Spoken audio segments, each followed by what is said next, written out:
is good. All the time. All the time. God is good. Ha? Praise Yahweh. Alin? Praise Yahweh. Hallelujah. Napakabuti ng Kapagidayan. At ito naman ay tinipon tayo sa bahay ng ating mami na narito Kenti mo. ang ating pagkakas. Kapagidayan. Narito ang ating banal na Espiritu Santo, si Mama Mary, si Lord Jesus, at si Amang diba? Talagang kompleto lagi. Sa akin din. Kaya nga, napapalag natin tayo, muling pagsasaluhan natin ang mabuting balita, yung salita ng Diyos na nagbibigay buhay, nagbibigay kalakasan, kasiglahan sa ating mga buhay, na nagpapagaling ng mga may sakit at karamdaman dahil ang salita niya ay makapangyarihan na nagbabago sa ating mga pag-uugali, sa ating buhay, para makamit natin ang bagong buhay. At tayo ay makalaya sa ating mga kasalanan. Amen? Praise Yahweh. Hallelujah. Kaya talagang tayo ay laging magpupurit pasasalamat. Ito yung pagbabayad puri natin kay Yahweh sa pasasalamat natin sa Sa akin lahat, ito, sa araw-araw nating Lupa. pamumuhay na may buhay pa tayo, may hininga.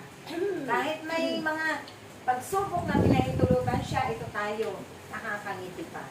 Amen? Dahil sabi nga, yung ngiti niya yan ang isang karisma ng mga karismatic. Dahil iyan ay may kalakip na kapangyarihan ng Diyos. Na nag-uumapaw yung ating pagmamahal at pagpapahalaga o pag-ibig sa ating kapwa higit sa Diyos. Amen? Praise Yahweh. Praise Yahweh. Praise Yahweh.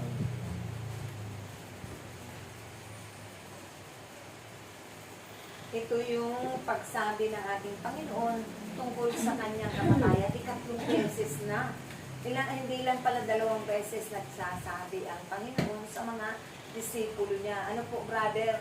Pinaalam niya na kumbaga sa leader ng isang grupo, ay siya yung guro ng mga disipulos na ito. Ang kanyang hinirang, siya ang tagapagturo. Baka alalay, taga-panguna. Talaga naman na ibinigay niya po ang lahat sa mga disciples na ito. Kaya gano'n na lang ang kanilang kalungkutan, kalumbayan, nung malaman nila na siya ay ipagkakanulo. Bibigay siya sa mga hintil. Iintriga siya doon sa mga gobernador ng bayan. At siya ay marurusahan. Siya ay makaturahin, pararatangan ng walang katotohanan, dudustain,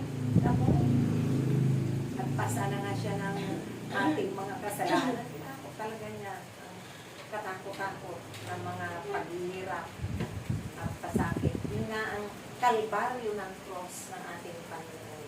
Hindi lamang tayo pala ang dumanas, masigit pa. Kung tayo nakakaranas ng mga kalbaryo ng mga pagsubok na pinahintulutan ng Diyos sa ating, higit pa doon ang hirap at sakit na pinagdusahan ng ating Panginoon. Kaya dapat lamang po natin pag tuwing Kwaresma, pagbulay-bulayan natin, pagnilay-nilayan natin kung ano ba ang ating ibinabalik pasasalamat sa ating Panginoon. Di ba po?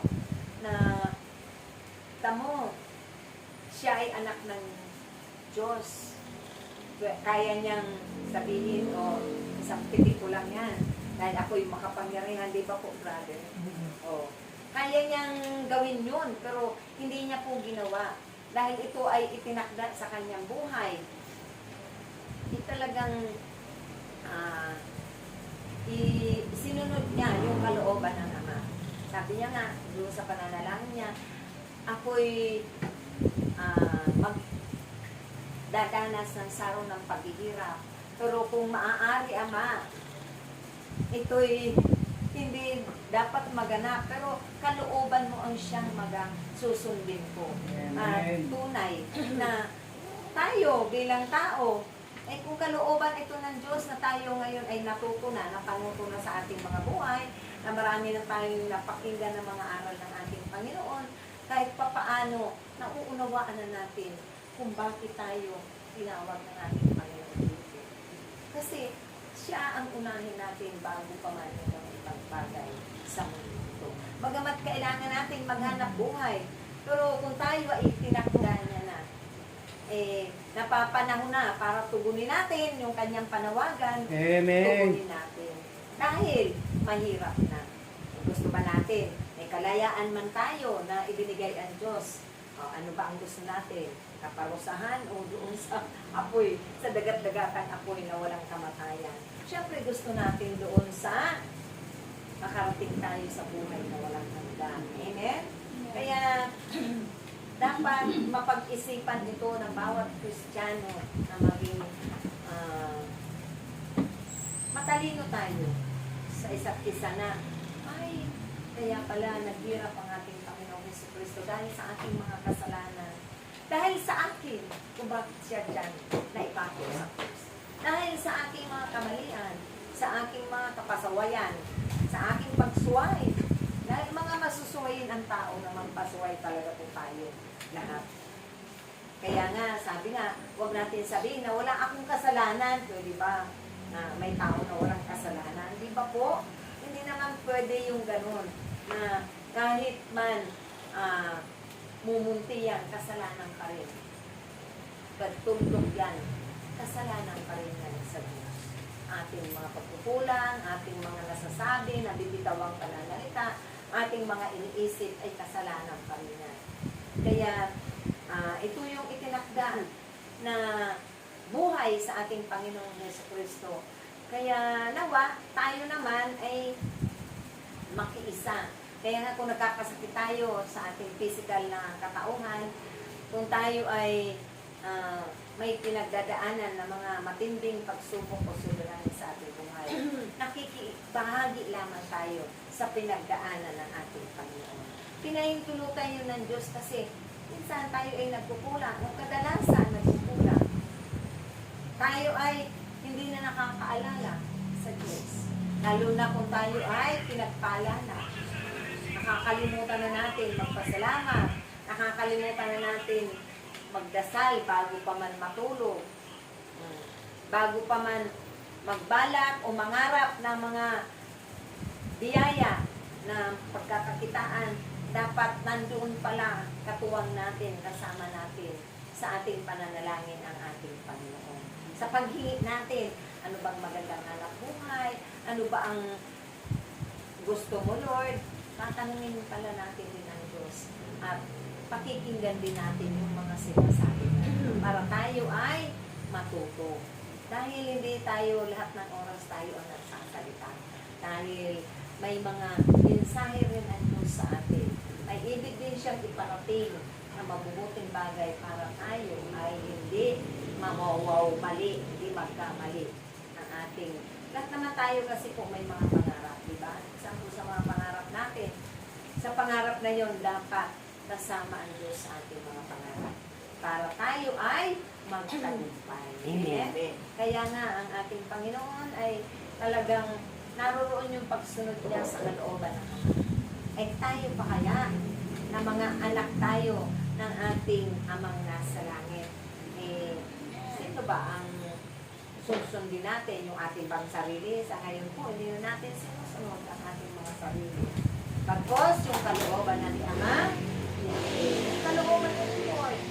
Kasi pinalaya na nga tayo sa ating mga kalagayan, sa mga kumuloy ng kasalanan. At doon, magmula doon, nakamta natin ang bagong buhay sa piling ng Diyos. At magpatuloy lamang tayo na maglingkod sa ating kapwa, higit sa Diyos. Dahil kung tayo ay patuloy na naglilingkod na may kalakip na pag-ibig, kababaan ng kalooban, may tuloy-tuloy din yung biyaya ng pagliligtas niya sa atin at biyaya ng mga ganting pagpapala na makakamta natin sa ating buhay ng Panginoon. Amen? Kasi sa Kanya naman lahat nagmula yan eh. Hindi natin yan makakamtan kung hindi niya kalooban. Kaso nga minsan ang tao napakataas ng pride, yabang, ganit, sobra-sobra kong maghangad sa mga kapangyarihan, sa katalinuhan, sa lahat ng bagay, sa lahat ng aspeto ng buhay. Dahil ayaw niya na siya ay malalamang. Amen? Di ba po? Pero ang ating Panginoon nandoon, yung pagpapakababa niya, kahit na siya ay pinahihirapan na, ipinapanalangin niya pa, na Ama ko, patawarin mo sila dahil hindi nila nalalaman na kanilang ginagawa. O, di ba? Tayo kaya, nawa magawa din natin yan. Na maging maawain din tayo at mahabagin sa ating kapwa. Maging bukas palad at hindi makwenta sa tulong, sa awa. Hindi natin kinikwenta yun. Hindi natin yun kiniisip kung ano ang naitulong natin sa ating kapwa. Dahil ang Diyos na ang bahala. Hindi tayo nangangamba na tayo ay maubusan ng kung ano pa man. Dahil tayo ay lahat estranghero dito. Na dapat tayo ay mag-invoke ng kayamanan sa Kanya. Hindi lamang yung kayamanan makamundo ang kailangan natin sa ating bagos yung ating kaluluwa, ang ating espiritu ay dapat makarating sa buhay. Amen? God is good. All the time. All the time. God is good. Tingnan mo nga ito, yung kailangan ng ni Santiago at Juan, na gusto niya, nakiusap siya sa ating Panginoon. Kinausap niya ang ating Panginoon ng diretsahan. Na kapag ang ating Panginoon ay naghahari na daw, dumating yung kanyang paghahari, nais niya na mailuklok yung kanyang. Diba? Tayo minsan tao ganun na wawaw mali tayo kasi para bang nanadik tayo, na-excite tayo doon sa mga kapangyarihan. Ay, sorry brother, dito nabigla ng na talagang ang lahat ng bagay ay nakatuon lang tayo sa mga material na bagay. Yun, nakapokus lamang tayo doon. Hindi tayo nakapokus. Ang ating puso sa Diyos, ang ating isipan, ang iniisip lagi natin, yung mga pangangailangan natin pang araw-araw. Nakakalimutan natin na may Diyos na magbibigay ng ano yan. Na ang Diyos na ang bahala kung saan niya ba itatalaga yung ating mga anak. Kaya nga sabi ko nung isang araw, brother, siguro ko kaya hindi pa na tagal man hindi napaalis yung anak ko, kaya ko lang iisip. May pangyayari doon. Kahit malayo man yung paruroonan niya. Kasi alam ng Diyos na mag-aalala ako, o di ba? O di kampante ako. Pero mayroon naman kami doon mga kamag-anak. Hindi na panalangin ko. Dahil ako tao din natin. Kahit hindi mo man anak, hindi mo makaano-ano, ipapadalangin natin dahil minamahal natin din sila. Nandoon yung pag-care natin. Nag-start na tayo kanina. Apo. Kaya nga, sabi ko nga, talagang napakabuti mo ang mangyari. Tinuturo mo sa amin lahat kung ano ang gagawin namin. Diba? O tayo ay tinuturingan niya. Inuobligan niya tayo ng mga ganong bagay. Pero yan ay sa kabila, may kalakip na pagpapala yan. Diba po? Hindi lamang doon sa ipinapanalangin natin, pagpus din sa ating buhay. Diba po, brother? Kasi ganun kabuti ang Diyos. Ganun siya katuwid kung mangusap sa bawat anak niya. Dahil tayo ay mga anak niya. Kaya ayaw niya na tayo ay malinlang ng kalaban, na maisan tayo ng kalaban, na mawawaw mali tayo ng kalaban. Pagko sabi nga, maging alerto kayo, magsipaghanda kayo lagi. Maging handa ang mga sundalo, ang mga alagad ng Diyos sa lahat ng oras. Kasi nariyan lang ang kalaban. Gahiblalan na buhok, nakamasiglang yan, nag-aantay lang ng pagkakataon para tayo ay atakihin nila. Pero lalo na sa panahon ngayon, ang Kwaresma, ay talaga ang sisigasig din yan. Na ito yung mga mapapangis din sila, di ba po? Sa panahon ito. Pero, tatalunin ba nila yung panalangin ang ibinigay sa atin ni Amang Yahweh? Hindi naman siguro. Mga ID pa nga lang tatak pa lang natin sa nagkaripas na sila ng pagtakbo. Dahil tayo ay nagliliwanag. Pero, ito ay lingid sa kalaman ng ating mga kapwa-tao. Yung makakakita lang yan, ka-visionary, na patunayan natin na tayo ay isang liwanag din na ipinadala sa ating kapwa ng ating Panginoon. Na tayo rin ang magbibigay liwanag, hindi tayo magbibigay ng kadiliman, kabuluhan sa kanila. Bagkus, matutulungan natin sila na maakay din natin sila sa banal na harapan ni Amang Yahweh na sila rin ay magkamit ng kaligtasan na ginhawaan sa kanilang buhay. Amen? Dahil yun din ang hangad natin eh. Hindi na tayo naghahangad na ito na yung kayamanan na hinahangad natin na hinahanap natin noon lang. Ito pala yung kulang sa buhay, sa mga buhay natin. Na ito yung pangarap ni Amang Yahweh na lahat ng kanyang mga anak ay ayaw niya na ni isa man ay may mapahamak. Maliban kung tayo na mismo ang maghanap ng kapamakan natin. Saan pa po yung alam? Kasi ang pag-iingat ng Diyos ay nariyan lagi. Ang pagliligtas ng Diyos, ang pag-ibig ng Diyos na lagi niya ibinibigay. Sobra-sobra na. Marami na, lahat niya na ibinigay. Pero tayo lang talagang mga tao ang laging nagkukulang. Laging mga pasuway. Sinabi sa kanan, nandoon na. Nakalista na doon sa isang grupo. Andito pa sa isang grupo. Sa kasakiman. Sa mga pagkahangad na hindi iniisip na nandoon na pala ako, bakit gusto ko pa dito? Kasi ang iniisip ko, wala doong kung walang ibigay doon na ayuda, dito makakakuha. Eh lahat naman yan bibigyan ng Diyos. Sabi nga, pantay-pantay ang pagtingin ko sa inyo. Kaya bakit pa gagawin natin yun? Ikaswapangan na po yun. Ano ba yun? Lahat akin. Puro akin. Puro pakabig. Walang palabas. Ayaw magbigay. Ayaw tumulong. Ayaw magbigay. Ayaw mag-alay ng para sa ikabubuhay ng iba. Puro akin.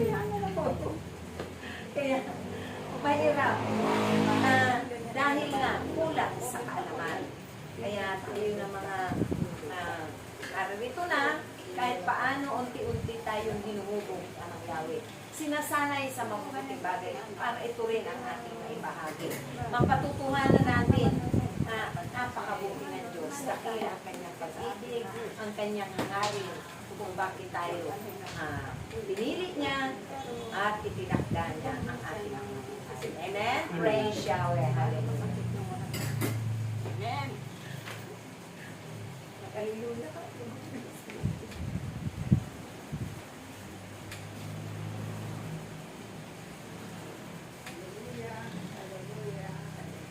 Naway ang lahat magkakataon ay huwag ninyong sasayangin. Lagi ninyo itong pahalagahan. Dahil mga bagay na yan ay nagmumula sa Diyos. Walang bagay na hindi niya maibibigay sa inyo na ibibigay. Dahil patid niya kung ano man ang inyong mga pangangailangan sa araw-araw na kung ano man ang inyong mga pangarap at hinahangad at kung ano ang ikabubuti ng inyong mga sarili. Ito ang kanyang bibigay. Siya ay Diyos na hindi limit. Siya ay Diyos na tapat ang pangako magpakailanman. Kaya matuto kayong mag-antay, matuto kayong maging matyaga, masigasig, matiisin, mapagkalinga, at mapaglingkod sa kapwa na walang inaantay na kakalan. Tulad ng inyong Panginoon Yesu Cristo. Ayan, maraming salamat.